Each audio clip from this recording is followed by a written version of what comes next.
Rekor biasa. Oke Ibu, terkait kasusnya Kak Sheila nih dengan Doktif mungkin seperti apa sih Bu yang Ibu lihat? Ya, sebenarnya bukan hanya soal Sheila dan Doktif lah ya, soal skincare secara keseluruhan ya. Jadi kisruh ini tentu ada sebab dan akibatnya ya. Nah, sebabnya ini yang harus kita cari tahu. Apa sih sebenarnya sebabnya gitu ya. Jadi akar permasalahannya apa sih? Kita harus tabayun. Kalau memang akar permasalahannya sudah ketemu dan itu bisa tabayun, bisa kita selesaikan baik-baik, ya kan?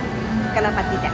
Ya, dan saya selaku advokat justru saya tidak senang memperkeruh masalah orang, karena tugas advokat itu adalah memberikan solusi, ya, memberikan solusi untuk para kliennya atau untuk orang-orang yang berseteru secara hukum. Kalau memang mereka belum tahu ya kita edukasi, ya kan. Kalau memang ada sesuatu yang salah harus diperbaiki, ya. Diperbaiki tentu juga ada beberapa kategori ya, mana yang harus diperbaiki secara administratif, mana yang memang telak misalnya ini adalah tindakan kejahatan, tindakan pidana, ya tentu harus dipertanggungjawabkan secara hukum. Bu, ini kan perihal hari ini Dokter sendiri sudah mendatangi Polda untuk Pemanggilan dari kasus. pemanggilan sebagai saksi nih Bu ya. Gimana? Dokter sudah dipanggil menjadi saksi melaporkan atas laporan ke Kak Sheila yang kemarin. Nah, mungkin nanti hukumnya yang akan dilalui oleh Kak Sheila seperti apa sih Bu? Kalau soal itu saya nggak tahu persis ya, jadi saya nggak bisa komentar. Hanya memang pesan saya ya untuk siapapun yang sedang kisruh dengan masalah skincare ini, seperti tadi saya sampaikan ya, baiknya kita cari akar permasalahannya, ya kan? Kalau sudah ketemu akar permasalahannya, kita pilah-pilah ya, mana tabayun gitu ya, mana yang kita bisa selesaikan secara administratif, mana yang memang harus dibenahi, mana yang harus diedukasi, mana yang memang murni ada unsur pidana, yaitu urusannya penegak hukum. Tentu setiap tindakan ada pertanggungjawabannya. Tapi apapun namanya, saya berpesan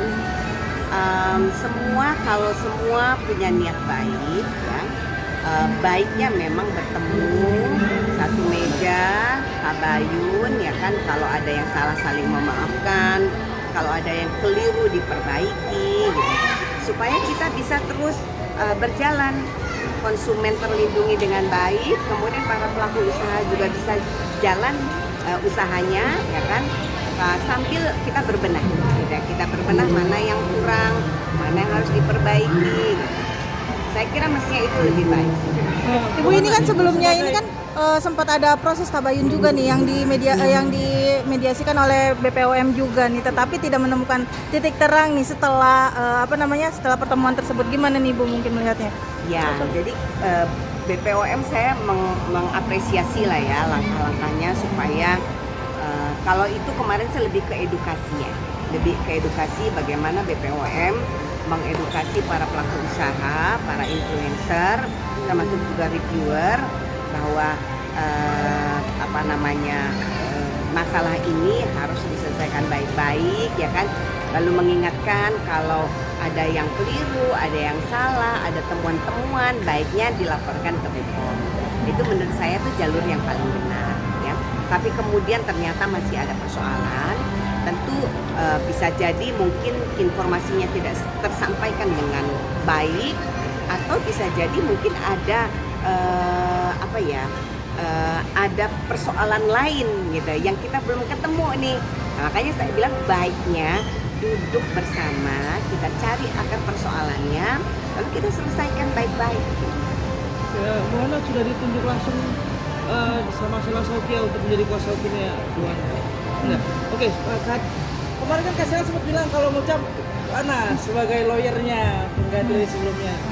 Jadi gini, saya hadir hari ini karena diundang pembukaan store ya. Jadi saya sebenarnya tidak dalam kapasitas membicarakan masalah kasusnya, tapi sebagai advokat ya, saya kalau misalnya klien atau masyarakat datang minta bantuan hukum, tentu saya tidak berhak untuk menolak ya.